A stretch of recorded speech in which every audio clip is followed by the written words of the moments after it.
When we arrived, I met the school teacher that made this 911 call.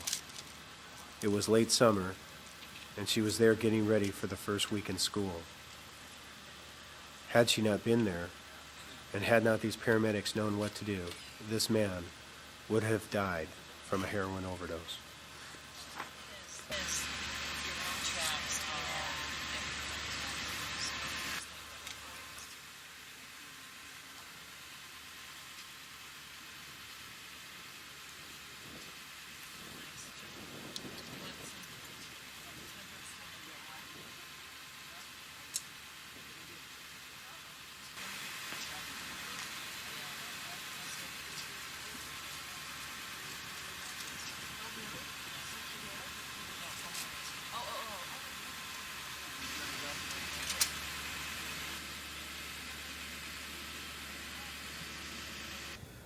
People who die of opiate overdoses can die a number of ways.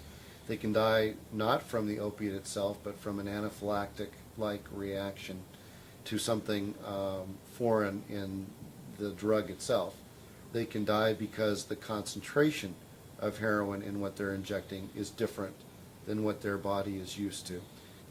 Or they can die from complications of the effect of the drug itself, either from respiratory depression or from anesthesia, to the person drowning in their own secretions, unable to clear their airway while the respiratory centers of the brain are dysfunctional due to the use of the drug.